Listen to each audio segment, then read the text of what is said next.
পিতা, রাজলক্ষ্মীর শরীরের অবস্থা ভালো নয়, প্রচন্ড অসুস্থ হয়ে পড়েছে সে। সে কি, রাজলক্ষ্মী মা আবার অসুস্থ হয়ে পড়েছে? আমি এক্ষুনি যাচ্ছি। মহামন্ত্রী, তুমি রাজসভা সামলাও, আমি এক্ষুনি আসছি। মহারাজ, আপনি নিশ্চিন্তে যান, আমি রাজসভার সমস্ত কাজ সুষ্ঠুভাবে সামলে নিতে পারবো। সামলাবে না চাই, মহারাজের অবর্তমানে সবকিছুর ওপর নাক গলানোর ইচ্ছে সবসময়। এই ব্যাটাটা সিংহাসনে বসতে চায়, নজর রাখতে হবে। মন্ত্রী, তুমি এক্ষুনি বৈদ্যমশাইকে খবর দাও, তিনি যেন এক্ষুনি অন্দরমহলে আসেন। যথাজ্ঞা মহারাজ। সেনাপতি, বৈদ্যমশাইকে যথাশীঘ্র সম্ভব খবর পাঠাও, আর বলো অন্দরমহলে রাজকুমারী গৃহে মহারাজ তাকে ডেকে পাঠিয়েছেন। নিজের কাজ আমাকে দিয়ে করাবে সবসময়। কি হয়েছে আমার মা রাজলক্ষ্মী? তোমার কি খুব কষ্ট হচ্ছে মা? স্বামী, স্বামী, আপনি রাজলক্ষ্মীকে সুস্থ করে তুলুন, ওর কষ্ট আমি দেখতে পাচ্ছি না। সব ঠিক হয়ে যাবে মা, আমি বৈদ্যমশাইকে খবর দিয়েছি, উনি এক্ষুনি এলেন বলে। বৈদ্যমশাইয়ের পথ্য তো অনেক দিন ধরেই রাজলক্ষ্মী খেলো, কোনো লাভ তো হলো না। এছাড়া তো আর কোনো উপায় নেই রানী। বৈদ্যমশাই আসুক, উনি নিশ্চয়ই জানেন কি করতে হবে। পিতা, আপনি যদি অনুমতি দেন তাহলে আমি একটা কথা বলতে পারি? হ্যাঁ দেবেন্দ্র, বলো, তুমি কি বলতে চাও? পিতা, আপনি অনুমতি দিলে আমি অন্য রাজ্য থেকে ভালো বৈদ্য নিয়ে আসতে পারি। ভালো বৈদ্য নয়, প্রয়োজন বিশল্যকরণী পাতার, আর যা নিয়ে আসা খুবই কষ্টসাধ্য। বিশল্যকরণী পাতা? বিশল্যকরণী পাতা কোথায় পাওয়া যায় সেই পাতা? পাহাড়ের ওপারে ছিন্নকুট জঙ্গলের মধ্যে রয়েছে প্রকাণ্ড এক জলাশয়। সেই জলাশয়ের মধ্যে একটা ছোট ভূখণ্ডে রয়েছে এক প্রকার গাছ, যার নাম বিশল্যকরণী। সেই গাছের পাতা যদি রাজলক্ষ্মী মাকে বেটে খাওয়ানো যায় পরপর 3 দিন, তাহলে তার সমস্ত রোগ নির্মূল হয়ে যাবে। কিন্তু সেই পাতা আনা খুবই কষ্টকর, পদে পদে রয়েছে বিপদ। এই বিপদের ঝুঁকি নিয়ে সেখানে কে যাবে? তুমি কি সেখান থেকে এই পাতা আনতে পারবে? আমি আমার বোনের জন্য সমস্ত কষ্ট সহ্য করতে রাজি আছি, আমি নিয়ে আসবই সেই পাতা। তোমাকে আমি বিপদের সম্মুখীন হতে দিতে পারি না, তুমি এই রাজ্যের ভবিষ্যৎ, তোমার উপর অনেক গুরুদায়িত্ব রয়েছে। হ্যাঁ রাজকুমার দেবেন্দ্র, মহারাজ একদম ঠিক কথা বলেছেন। ছিন্নকুট খুবই দুর্গম এবং বিপদ সংকুল জায়গা। তাহলে কে যাবে সেই পাতা আনতে? একজনই আছে যে এই কাজ করতে পারবে। কে বৈদ্যমশাই? কে সে? কে বিশল্যকরণী আনতে পারে? ভোলা। ভোলা?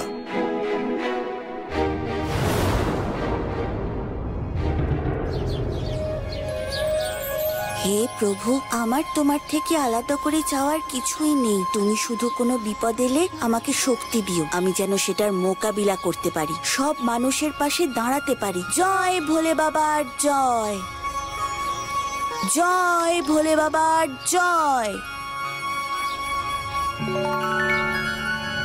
জয় ভোলে বাবার জয়। আম্বা।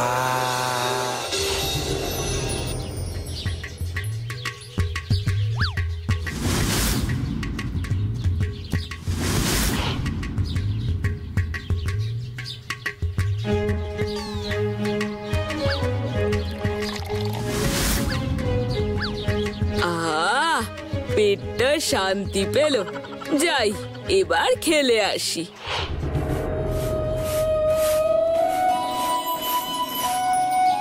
যাই, এবার নাট মন্দির থেকে ঘুরে আসি। আজ আমরা 3 জনে মিলে পিট্টু খেলবো ওখানে।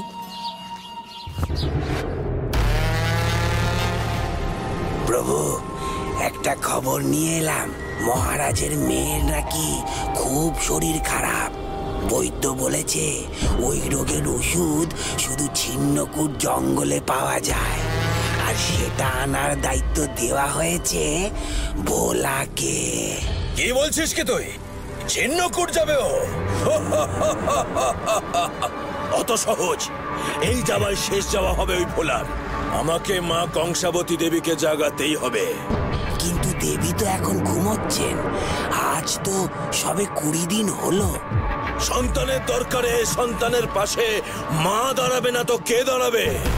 ওম মাতা জাগ্রত ভব, ওম মাতা জাগ্রত ভব, ওম রিং ক্রিং মাতা জাগ্রত ভব, ওম মাতা জাগ্রত ভব, ওম মাতা জাগ্রত ভব, ওম রিং ক্রিং মাতা জাগ্রত ভব।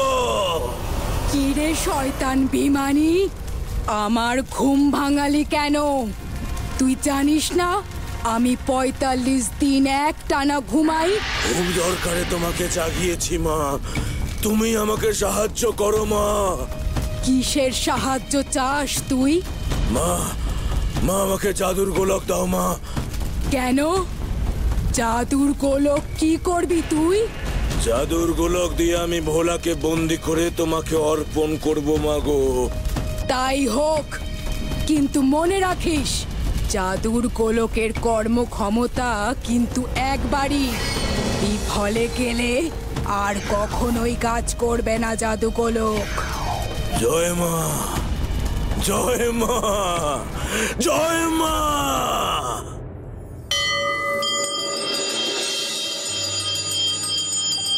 শুনেছ তোমরা? রাজকুমারী খুব অসুস্থ। হ্যাঁ গো, শুনেছি। মহারাজ নাকি ভোলাকে রাজকুমারীকে সুস্থ করার জড়িবুটি আনতে ছিন্নকূট পর্বতে পাঠাবে। হ্যাঁ গো, ঠিকই শুনেছ, কিন্তু আমার ছেলেটা কি একা একা ওখানে যেতে পারবে? যাওয়ার পথে তো পদে পদে বিপদ। এত চিন্তা করছো কেন গো দিদি? বকুল নন্দী এরা দুজনে তো আছে, ওরা ৩ বন্ধু একসঙ্গে যাবে। আমাদের ভোলার মতো ছেলে হয় নাকি? রাজ্যের রাজা পর্যন্ত ভোলাকে অবজ্ঞা করতে পারে না। আমি আর কি করেছি? যা করার সব ভোলানাথই করে। আমি রাজার বার্তা নিয়ে এসেছি। সেনাপতি মহাশয়, কি বার্তা নিয়ে এসেছেন? ভোলা, তোমাকে রাজ দরবারে ডেকে পাঠিয়েছেন রাজা মশাই। নিশ্চয়ই সেনাপতি মহাশয়, আমি অবশ্যই যাব। মা, আমি সেনাপতি মহাশয়ের সঙ্গে রাজ দরবারে যাচ্ছি। তুই একা যাবি কেন ভোলা? আমরাও যাব তোর সাথে।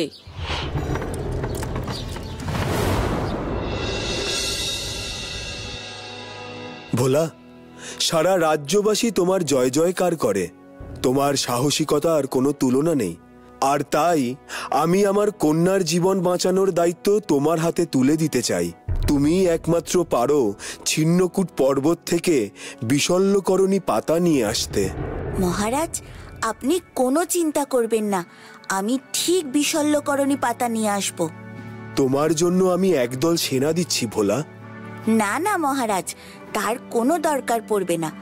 আমরা ৩ বন্ধুই যথেষ্ট, আর বিপদে পড়লে ভোলানাথ আছেন তো। তাহলে আমরা বেরিয়ে পড়ি মহারাজ।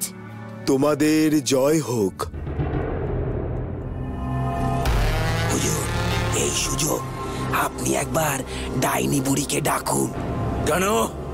ডাইনি বুড়িকে ডেকে কি করব? ডাইনি বুড়ি ওই জঙ্গলে যাবে, আর গিয়ে ওদের ৩ জনকে বিপদে ফেলবে আর জাদু গোলকের মধ্যে আটকে দেবে। তুই একদম ঠিক কথা বলেছিস। ডাইনি বুড়ি প্রকট হও, ডাইনি বুড়ি প্রকট হও। কি কারণে আমাকে ডেকেছিস ভীমানি? ডাইনি বুড়ি, তোমাকে একটা কাজ করতে হবে। কি কাজ? আমার এই জাদু গোলক নিয়ে তোমাকে ছিন্নকূটের জঙ্গলে যেতে হবে, আর সেখানে আছে ৩টে বাচ্চা, তাদের বন্দি করতে হবে। এই দেখো, জলকুণ্ডের দিকে চেয়ে দেখো, ওরা হেঁটে যাচ্ছে জঙ্গলের পথ ধরে। ও, এই কাজ। কিন্তু এর বদলে আমি কি পাবো? তোমাকে আমি ৭,০০০ স্বর্ণ মুদ্রা দেব। তাই হবে।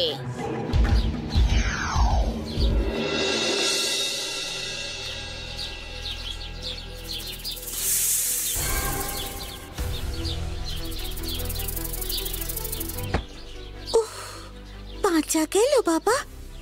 এ কিছুই নয়, আরো বিপদ সামনে আছে।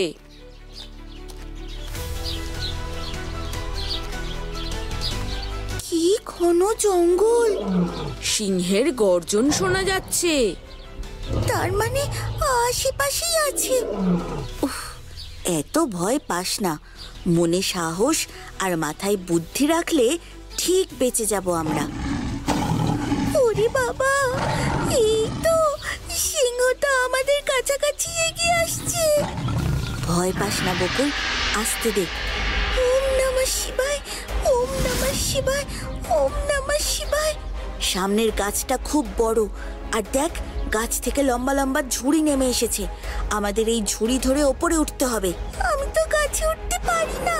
বকুল, তুই আমার পিঠে চড়ে বস, আমি তোকে নিয়ে গাছে উঠে যাব।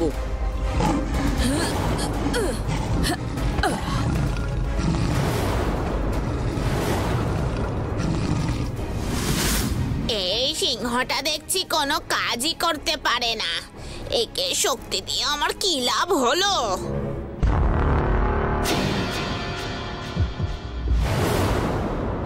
ভোলা দাদা, এই ঝুড়ি দিয়ে সিংহকে বেঁধে ফেল।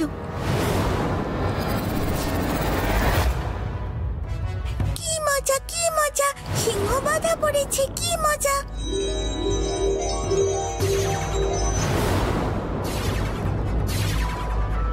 আমার জাদু কাঠি কাজ করছে না কেন?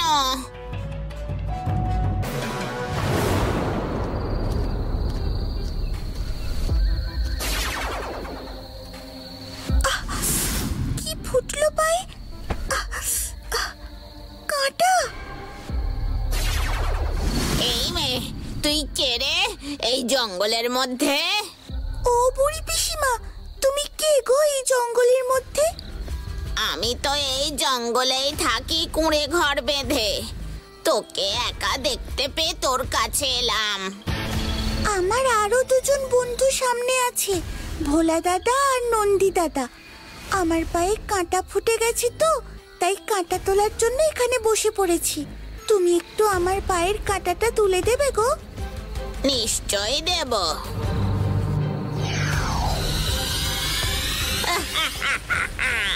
প্রথম জন গেল, বাকি রইল 2।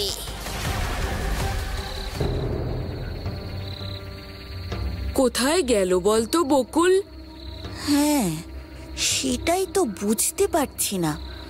আমাদের আরো ভালো করে খুঁজতে হবে। কত আঁশফল পেকে আছে, বকুলকে আগে খুঁজে বার করি, তারপর আঁশফল খাওয়া যাবে। ও ছেলে, এই জঙ্গলে একা তুমি কি করছো? তুমি কে গো বুড়িমা এই জঙ্গলের মধ্যে? আমি তো এই জঙ্গলেই থাকি কুঁড়ে ঘর বেঁধে। তোমাকে একা জঙ্গলের মধ্যে ঘুরতে দেখে তোমার কাছে এলাম। তুমি কি রাস্তা হারিয়ে ফেলেছো? না বুড়িমা, আমি আমার বন্ধু বকুলকে খুঁজছি। আমরা 3 বন্ধু একসাথে ছিন্নকুট জঙ্গলে চলেছি বিশল্যকরণী পাতা আনতে। পথে আমাদের এক বন্ধু জঙ্গলের মধ্যে রাস্তা হারিয়েছে, ওকেই খুঁজছি। ও আচ্ছা, তুমি ওই বাচ্চা মেয়েটাকে খুঁজছো? ওকে তো আমি কিছুক্ষণ আগে ওইখানে গাছতলায় বসে থাকতে দেখলাম। ওর পায়ে কাঁটা ফুটেছে তো। তাই নাকি? আমাকে একবার ওর কাছে নিয়ে চলো। দাঁড়াও, আমি ভোলাকেও ডাকি। না না না, ভোলাকে ডাকার দরকার নেই। ভোলাও তো ওই মেয়েটার কাছেই আছে। আমি এই দেখেই এলাম। তুমি চলো আমার সাথে।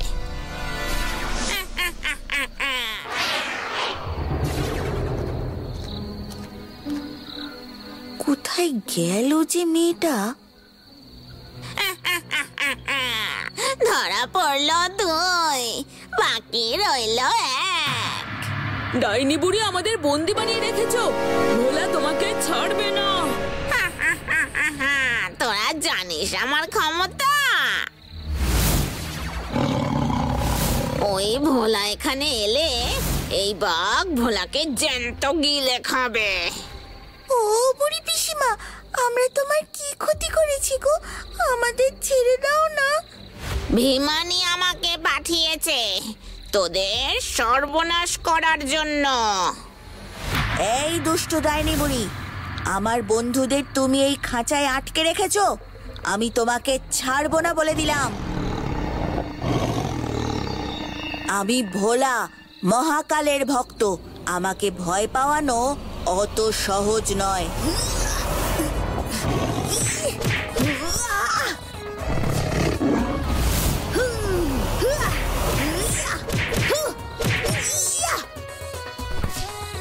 এবার তোমার পালা ডাইনি বুড়ি।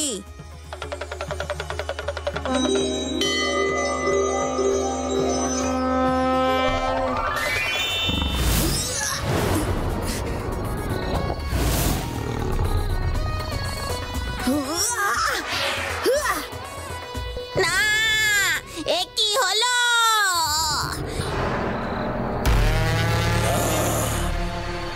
জাদু খাঁচা বিফলে গেল।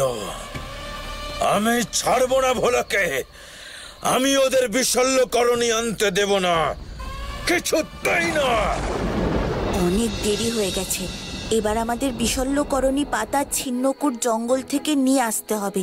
সামনের জঙ্গলটা পেরোলেই ছিন্নকূট জঙ্গল, আর ছিন্নকূট জঙ্গলে ঢুকলেই পাবো একটা জলাশয়। সেই জলাশয়ের মধ্যে একটা ছোট্ট দ্বীপ আছে, সেই দ্বীপেই আছে বিশল্যকরণী গাছ। চল চল। এবার আমি আমার জাদু দণ্ড দিয়ে বিদ্যুৎ বৃষ্টি করব।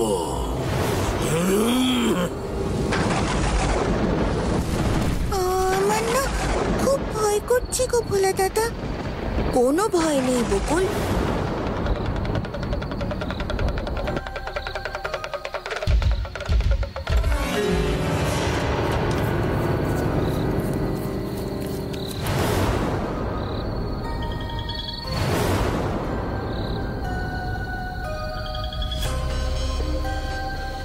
এ তো বিশাল জলাশয়, আর ওই ভূখণ্ড তো অনেক গভীরে। আমি যাচ্ছি ওইখানে, তোরা এখানেই থাক।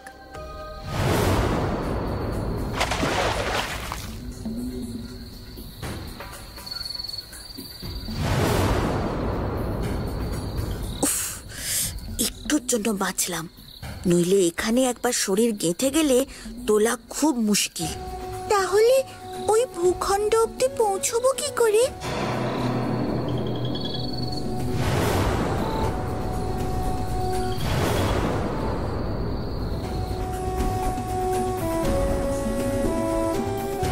ভালো করে দেখ ওই পাশের গাছটাকে। ওই গাছের একটা ডাল কিন্তু জলাশয়ের একদম মাঝখান অব্দি নুইয়ে গেছে। হ্যাঁ, পুরো ওই ভূখণ্ড অবধি। ওই গাছে চড়ে ওই ডালটা বেয়ে দ্বীপ অব্দি পৌঁছতে হবে। শোন, আমি একা উঠবো গাছে, তোরা পাড়ে দাঁড়িয়ে অপেক্ষা করবি। আচ্ছা, তাই হবে।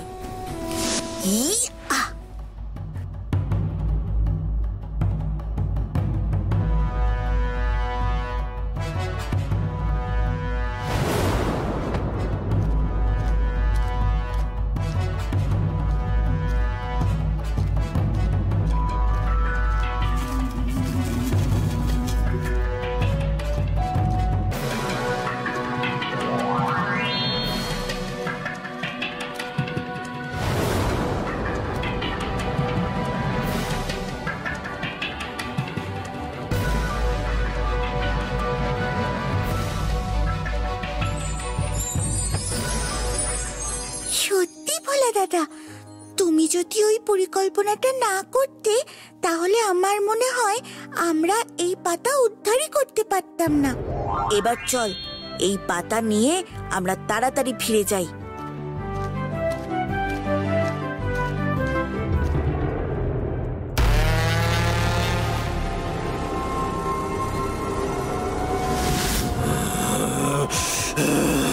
না, নয় হতে পারে না, না হতে পারে না, এ অসম্ভব। আমি আবার হেরে গেলাম একটি বাচ্চা ছেলের কাছে। আবার আমি হেরে গেলাম। হুজুর, ওই ডাইনি বুড়ি জঙ্গলে জাদুগুলোকে বন্দী হয়ে আছে। থাকুক সারা জীবন ওই জঙ্গলের মধ্যে ওইভাবে, এটাই ওর শাস্তি। একটা বাচ্চাকে যে বন্দী করতে পারে না, তার সাথে এটাই হওয়া উচিত।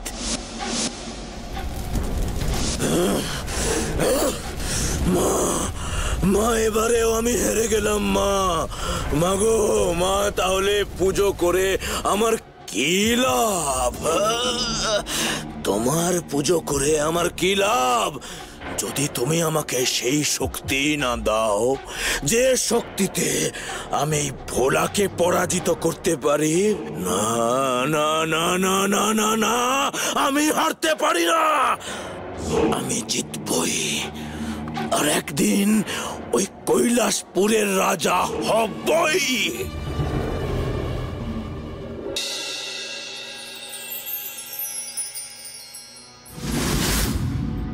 একটি ঘোষণা, মহারাজ নরেন্দ্রর অনুমতিতে রাজসভায় আমন্ত্রণ জানানো হচ্ছে কৈলাসপুরের সাহসী বালক বালিকা ভোলা, নন্দী এবং বকুলকে।